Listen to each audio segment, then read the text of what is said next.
As the COVID-19 pandemic began its devastating impact globally in 2020, the director, Eugenio Barber, who, along with his company, the Odin Teatret, has been the biggest influence on my research career, he displayed his habit of seeing problems in surprising, often paradoxical ways.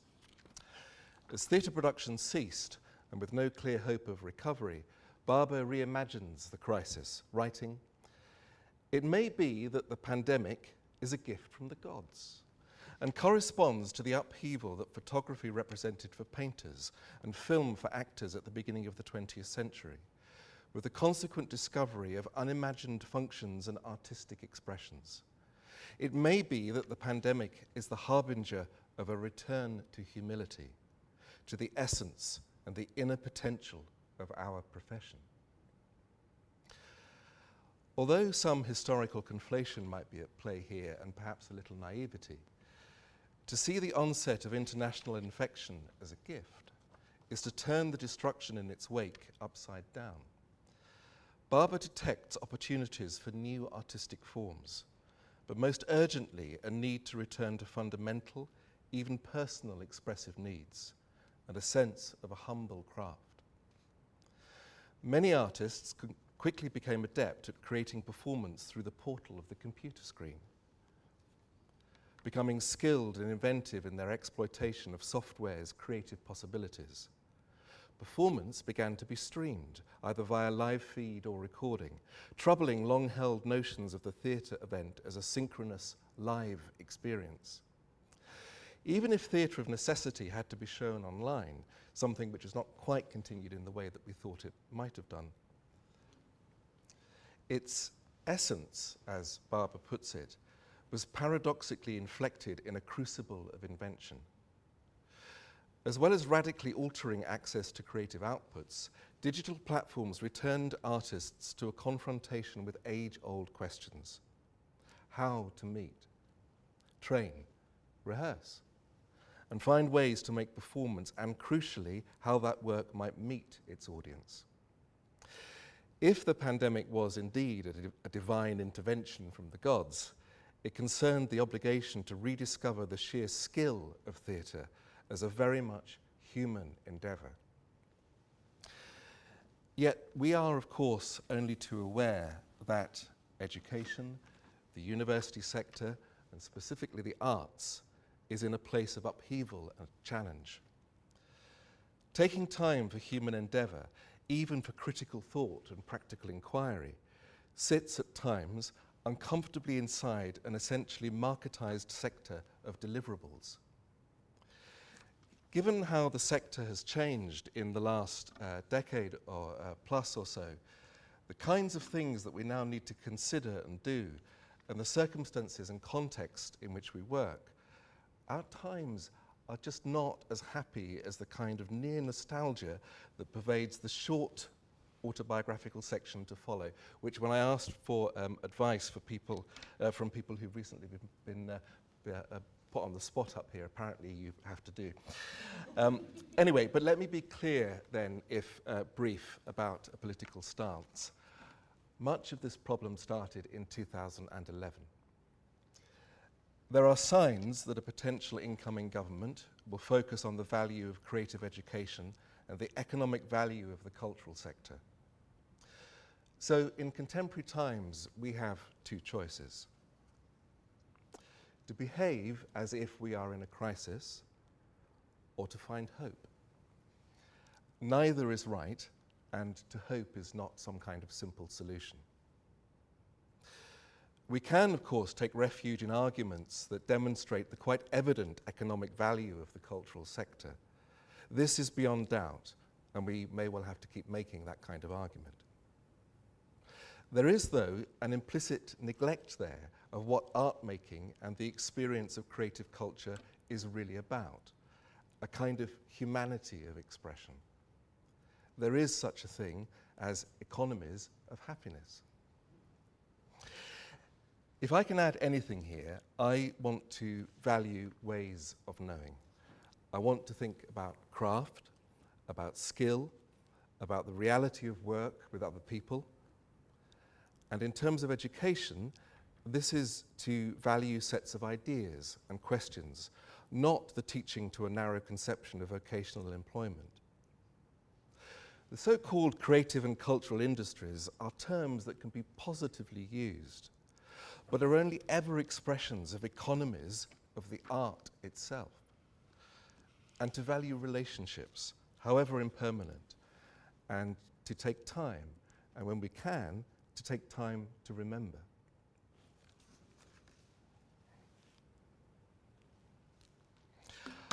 I have no real memory of the attraction to seeing and doing theatre as about some sort of need to get up here and perform, but a fascination, which I still have, of how it is that performance is created. I was lucky at school, and especially in sixth form. This was a really pretty ordinary state school, but we had a theatre and drama studio.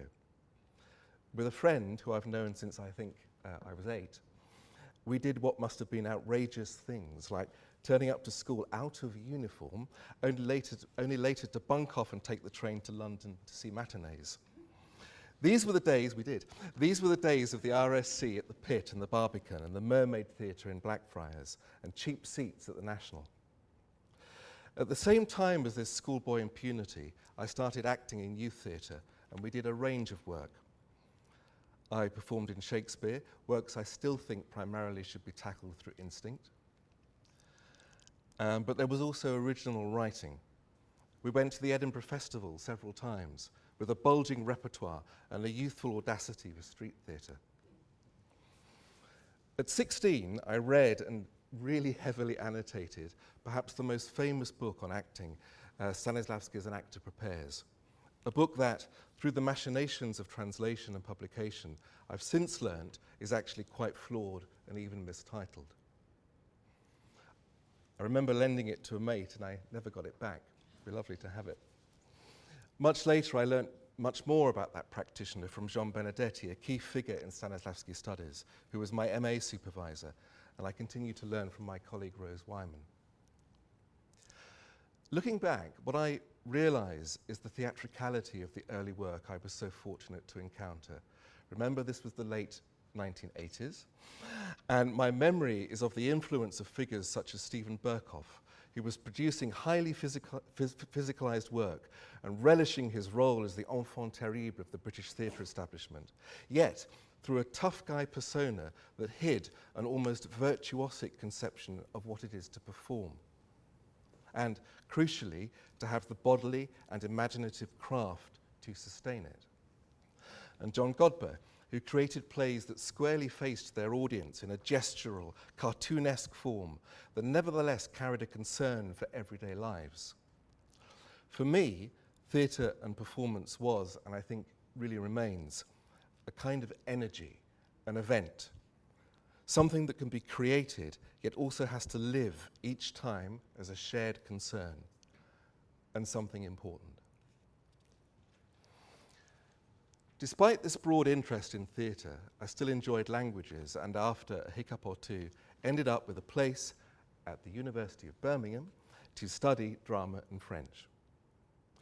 But at the same time, I auditioned for drama school, and although Birmingham eventually took me in as a member of staff in 2011, in 1989 I went to London to study as an actor at the Webber Douglas Academy, which later became part of the Central School of Speech and Drama. Over 30 years has passed since leaving, and some critical distance emerges. I can see the rigour of the training, especially around movement and voice, and an eclectic approach to acting, which stressed response, presence, and listening. And as students here will tell you, I still nag about attention, still say, dare to go on and just listen. As one acting teacher of mine once said, you know, I wonder, as well as becoming a bit like our parents, perhaps we've become a bit like our teachers. There was no stage management course, so we actors did everything. This is a hands-on approach that I think I still carry with me. It was a tough regime, and you learn a kind of endurance. But looking back, I remember a nagging sense that I had missed something out, that I didn't really have autonomy, that I couldn't make the work I wanted to, and that I was intellectually understimulated. In the contemporary critique of the drama school sector and its attempts today to redress and renew identities in terms of inclusivity and the necessity of reparative action and behaviour, I also look back to see some of the entrenched attitudes of my drama school then. In this short biography, there is already a realization that I have two ways of knowing what I know, and increasingly knowing what there still is to know, which oscillates between the experience of doing, of finding out in the moment of, say, rehearsal, yet of enjoying the bookish pursuit of knowledge. And here I advocate for both. Over the years, this has turned into a research and teaching interest in theatre making that resolves itself around the intricacies of acting and directing, as well as the processes of performance making. At first, though, I didn't find it very easy to be an actor. So around it, I took on teaching, which was also really an undercover way to do some directing. And later that followed by freelance work as a director and directing in all sorts of drama schools. As well as producing work on the London Fringe at the time with a little company we created, we also managed to tour. Jill and I now have a company, and we recently did, for instance, a big piece as part of the cultural offer of the Commonwealth Games, and are now making work about living on islands, and I'll return to those. But years ago, my memory is of not knowing enough. To address that academically, I began an MA at Rose Bruford College, which offered a part-time and distance learning program, which was the only way I could study.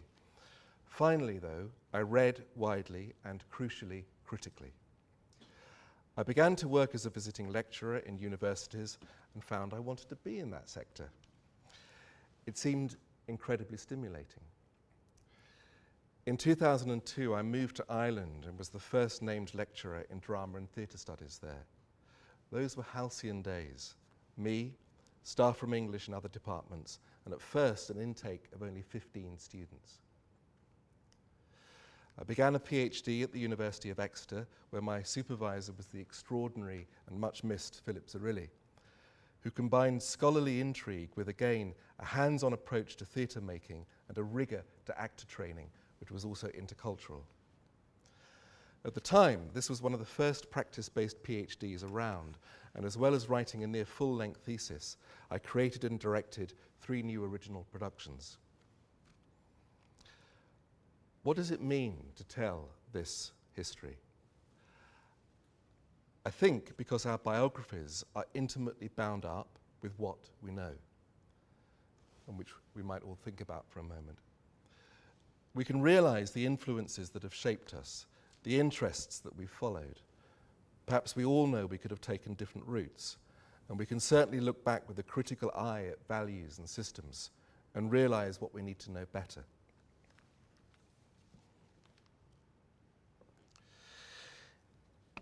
In 2023, I had the great privilege of observing rehearsal in New York at the famed La Mama Theatre. I remember in front of me excellent work, commitment, sheer technical skill, brilliant material, and ensemble creativity all seemed to coalesce. Later, images were sent to me by the director, and it's as if I can hear the work in the room again.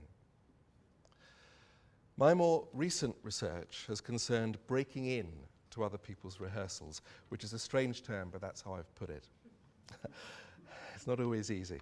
The problem is that that term reinforces the trope of the closed and private room, but also shows the sensitivity of the situation. Several directors have been extraordinarily generous in and trusting of my double role as director academic who goes off and writes about what's occurred. But I must navigate my place as a visitor physically, and actually the issue of when you go into the room, where do you sit, is incredibly fiddly. And also in terms of positionality, what actually is my relationship to this? I have been influenced by the rigour of one director's method, the uncanny ability of another to communicate and collaboratively lead a team, and this is Anne Bogart in the image. But how another sets something in motion, saying nothing until it concludes. the spare and stylish aesthetic of another, the length of time spent by yet another on the slow emergence of a performance. I love the detail, the scrutiny, the care taken, the humour. It can be hard work. As an observer, I have to remain present in the space, pay attention constantly, as to do otherwise would be really unfair. I say to Anne that I'm thinking about labour. She agrees. Rehearsal is a labour wherever it happens. And I'm also reminded, actually, of a comment that teaching and learning is, too, not something that just happens, or indeed something that is delivered as a purchasable product, but is produced at the time of its making.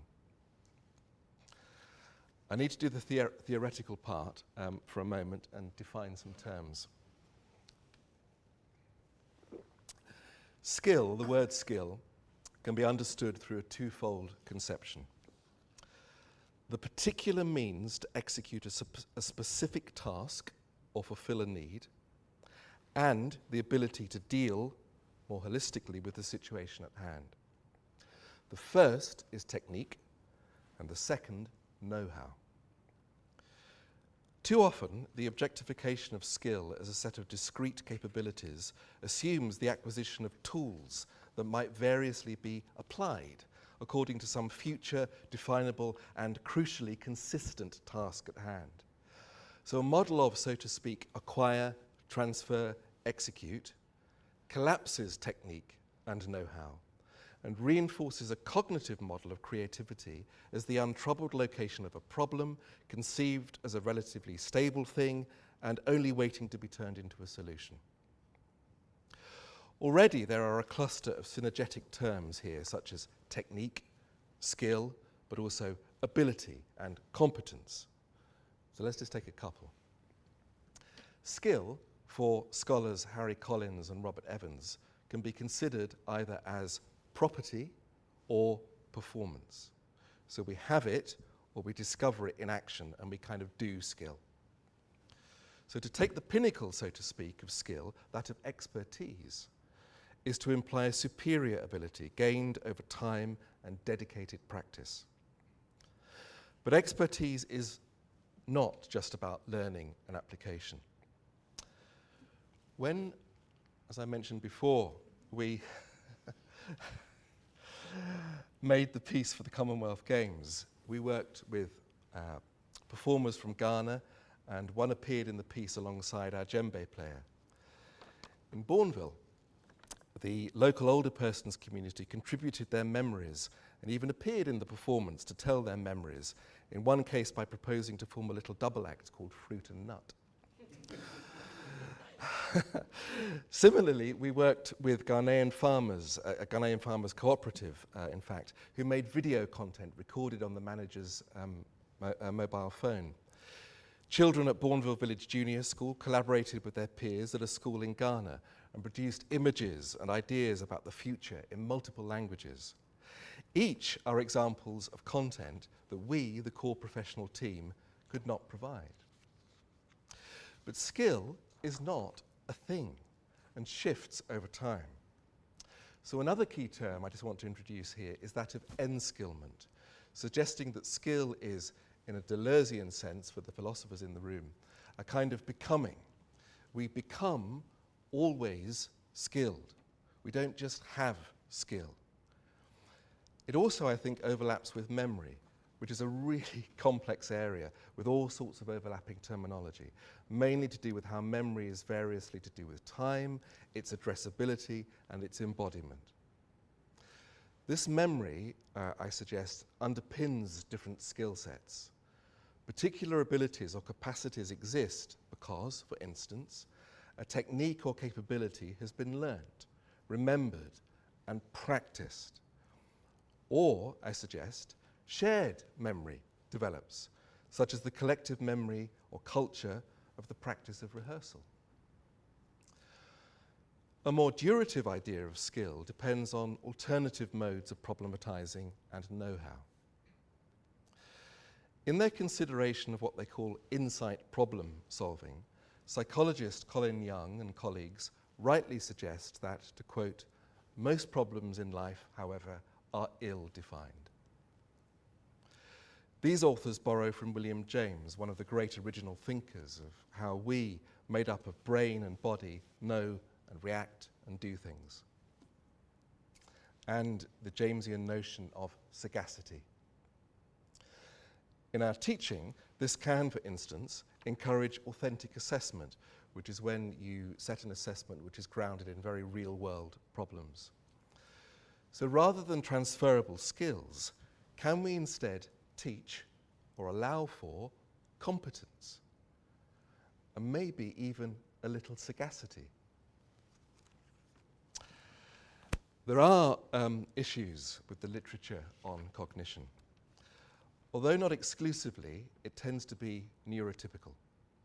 So it must be taken as about a possible principle that may well be inflected through contexts and particular lives, rather than generally accurate. And it often has a very narrow conception of acting. So often in that writing, actors are always in some kind of crisis, which I just don't recognize. Though I think this theoretical body of knowledge, if carefully applied, can unlock individual and interpersonal aspects of performance making and offer an understanding of how people operate in spaces. And so I offer it only in that sense. But like the idea of skill, the brain itself is not a thing, but a very complex set of processes. As Deirdre McLaughlin notes, to quote, human beings offload cognitive work onto the environment, meaning that we utilize the environment in our information processing. That is, perception, I suggest, both shapes and is shaped by an ecology of interaction and action, however that is processed by a particular individual, let alone by cultural pressures and societal mechanisms.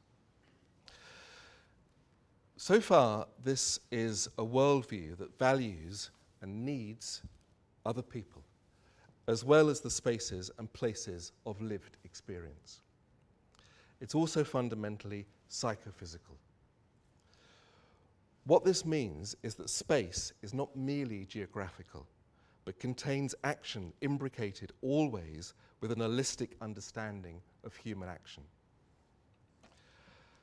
Finally, I want to offer the terms taskscapes and wayfinding. And those terms, many of you will know, can be traced back to the social anthropologist Tim Ingold. The idea of taskscape means the socially constructed space of human activity, where activity resides and how it plays out. Thus it concerns, again, interaction and others. Wayfinding suggests discovery, finding your way. Both of these terms have at their heart the need for a deliberate paying of attention to an ever-changing environment in the development of skill.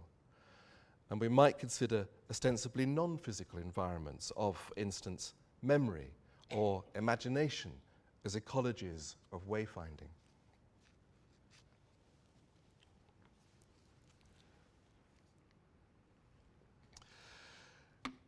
Elizabeth Swados' The Beautiful Lady received its posthumous premiere at the Ellen Stewart Theatre, La Mama, New York in May 2023, with a revised book by Jocelyn Clark and orchestrations by Chris Kuckel.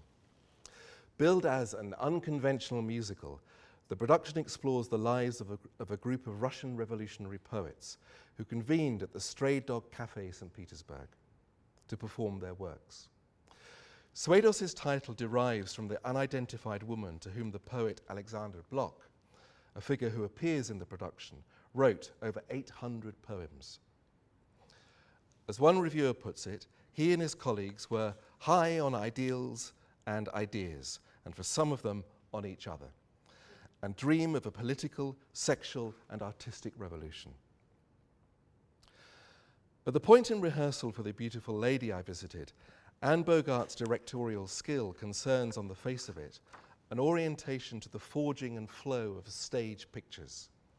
Some of this is very, very precise.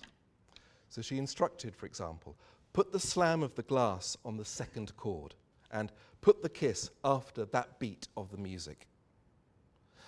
This focus comprised the composition of movement and moments, but also the affective potential of the production. Looking at rehearsal conditions is useful, since it demonstrates how skill is not merely property, you have it, which I want to suggest is actually a quite static notion, but instead can be considered as potentialities.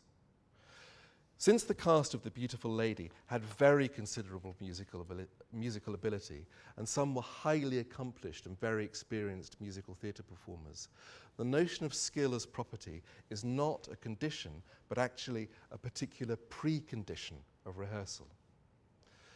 So Ingold may actually be a little idealistic in his statement that the role of the artist, as that of any skilled practitioner, is not to give effect to a preconceived idea, novel or not, but to join with and follow the forces and flows of material that bring the form of work into being.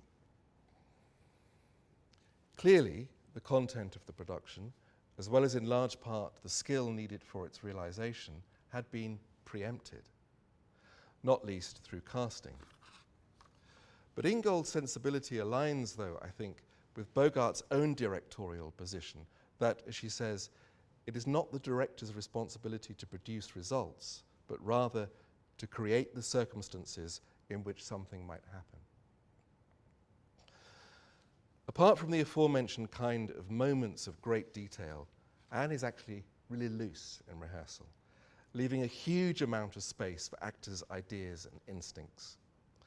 And as one actor said to me, precise moments, and I gave you a couple of examples, are a kind of oil, as he put it, which is a slightly incongruous term, in fact, which I take to mean a set of fixed points that oil the machine of the still emergent action. But any happening in rehearsal may well require a level of extant competence or capacity, enabled through a priori savoir-faire, as Mike Pearson puts it, a know-how. But I want to think for a moment about what Bogart might be relying on, or indeed assuming, as the basis for her evident but instinctual skill in the arranging of movement patterns and compositional elements.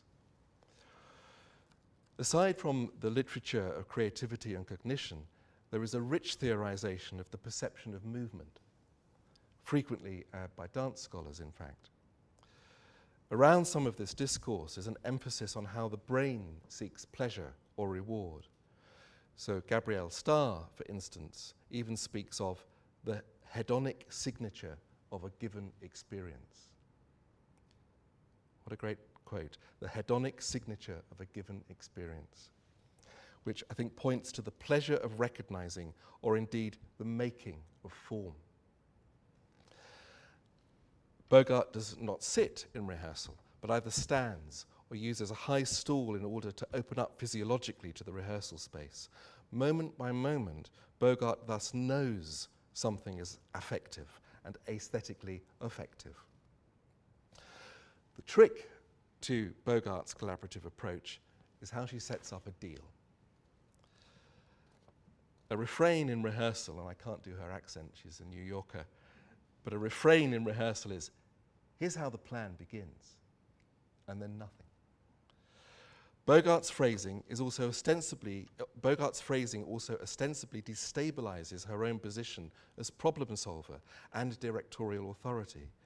Instead, we return again to the notion that skill concerns finding and articulating the problem. For Ingold, to return to him briefly again, as in the examples here, to move on from that point, to move forward in a process of wayfinding, is the ideal and perhaps only route to creativity, in which uncertainty is always implicit. Even in an individual, and even if an individual, and by extension an ensemble, is highly skilled, skill, at the least at the level of being able to create the production, cannot be developed unless those concerned confront themselves with aspects they do not know how to do. Creativity, skill, art making, and of course teaching and learning is optimally a socialized task.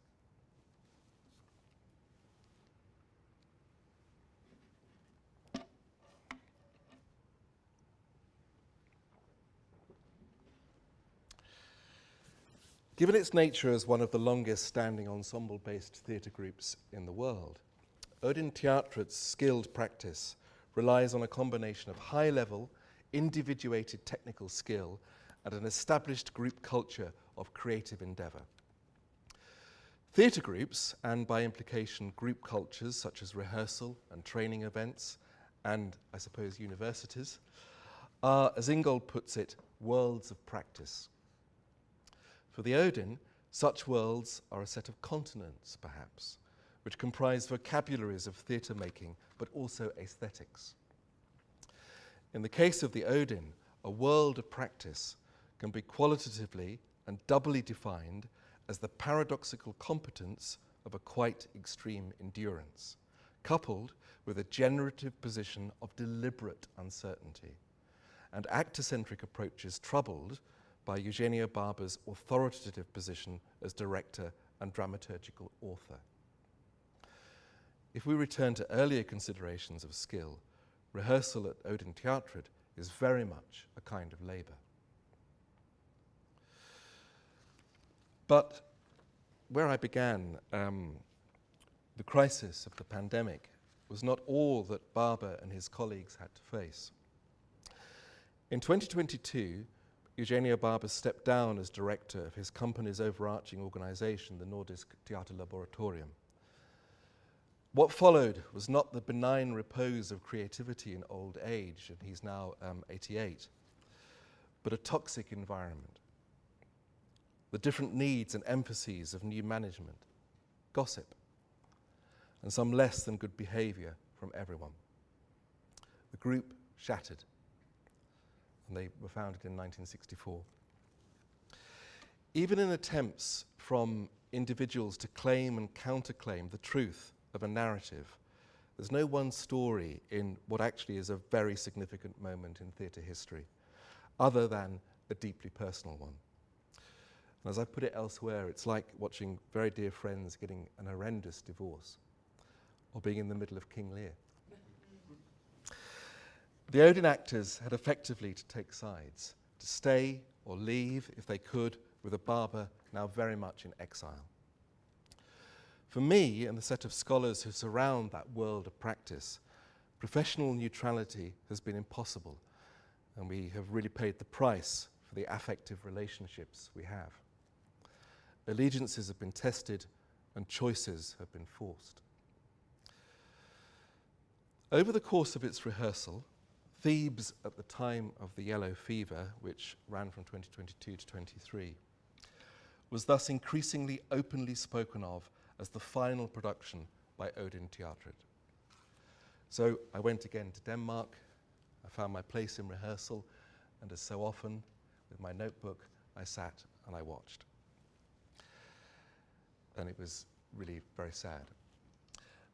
Thematically, Thebes at the time of the Yellow Fever continued Barber's long interest and attraction to mythological themes, seen, for instance, in the production Mythos, which was 1998, and The Subject of War, which coalesced around a trilogy called the Trilogy of the Innocents. Unfolding through 11 scenes and incorporating multiple languages, this final production, Thebes at the time of the Yellow Fever, brings together intersecting figures from Greek mythology. And amid a context of difficulties and an historical moment of some precarity, not to say poignancy, rehearsal refocused on old competences. On the one hand, this process centred on a set of highly skilled, incredibly experienced actors who, on the other hand, had to meet, again, the challenge of confronting themselves with new and completely unknown work. To return to the notion of taskscape, in the case of the Odin, rehearsals thus had a double definition, that of the creation and rehearsal of a new production, but also the always emerging taskscape of finding ways to renew oneself creatively. All of this aided the emergent aesthetic of the performance. So I noted, for instance, that Barber worked for some 45 minutes to fix the exact rate of the vocal pitch change as the actor Kai Brethold raised and lowered his arm, and to time that to the action with syllables of the text. More enigmatically, the actor Giulia Valli tried, as Barber put it, that she might deliver the name Antigone like smoke. And always the physical wayfinding comes first, as in the case of actor Donald Kitt's action of sharpening a knife, when in one rehearsal it was worked on to determine the exact way it should cause sparks in the darkened rehearsal space. So, leaning somewhat again on Deleuze and Guattari, Ingold again proposes that following a creative process is not a matter of iteration, but of itineration. Artists, and also artisans, are itinerant wayfarers. They make their way through the taskscape, as do walkers through the landscape, bringing forth their work as they press on with their own lives. It is in this very forward movement that the creativity of the work is to be found. To read creativity forwards entails a focus not on abduction, which is when you refine things, but on improvisation. So for Ingold, creative process is not hylomorphic, which is when a form is preconceived and a process determined just to achieve that. But like the foregoing examples, is instead, to quote, an ontology that assigns primacy to the processes of formation as against their final products, and to the flows and transformations of materials as against states of matter. So the work I saw in Denmark was, as it's always been, sometimes slow and incredibly frustrating to observe. And through the constant strategy of run-throughs, everything is worked on all at once. But nearly everyone has been here before. Undoing all this all too easy romanticism of the artist, psychologist Anders Ericsson argues that creative outcomes are simply not blind, by which he means unintended, and are therefore at least potentially reproducible.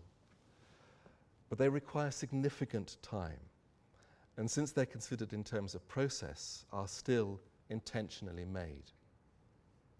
But it takes time. So Ericsson points to what he calls domain-related experience as a prior context of potential success and potential failure.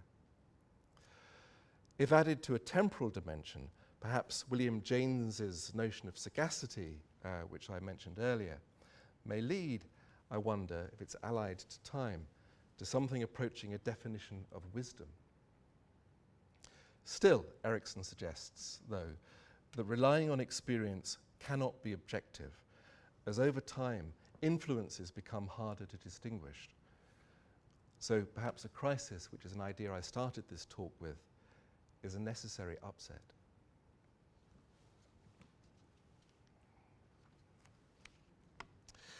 So a final memory.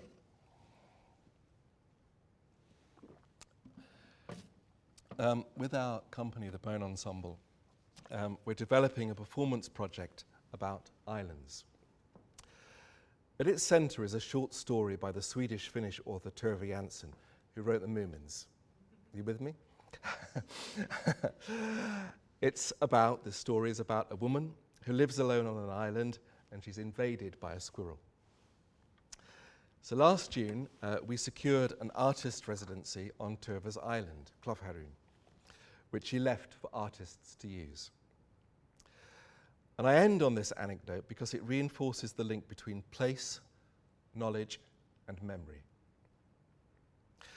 So I have a profound recollection of going quite far out into the Baltic Sea and first seeing the island, having only seen it on film and in pictures. So rather than memory, perhaps the potency of anticipation and association is the subject of another lecture by someone else up here someday. On Klofharun, Jill and I lived alone in Tova's former cottage. We had no running water or electricity, and despite the endless noise of the birds, whose environment we had, of course, invaded, managed to get our work done. Most recently, we've expanded our inquiry to the Isles of Scilly, where we're going next week, and the Isle of Wight. There, we met Ian Boyd, who is a sort of ecosystem activist and facilitator, and something of a poet, I think. There's been too much of me in this talk, and so I want to close with Ian's words. And when he talks of places, perhaps we might think about the places we live and the places where we work, and of course the university, and of the creative studio, and invite our thoughts to be about what we know, of the detail of our craft, whatever that might mean to you, and of the people we share our learning with and from whom we continue to learn. So, Ian says, the human habitats of our built environment are becoming routine and drearily indifferent to the physical and physiological well-being of people. The concept of local distinctiveness has never been more important to our individual and collective will to change. It is about particularity in buildings and land shapes. We can move seamlessly from such qualities as the content of locality to their being the core of well-being, underpinning both the social and ecological determinants of health. In the end, it is all a matter of health. There are healthy places and there are unhealthy places. And the difference between them is precisely the quality of the lived and everyday experience they offer. The best are protective, regenerative, and heterogeneous. And the worst are insipid, hazardous, and disabling. Good placemaking will add new content of its own, made compatible by drawing on what already exists, adding to the store of foundation capital. Good placemaking is inevitably transactional, but ultimately, more must be given than is consumed. Thank you.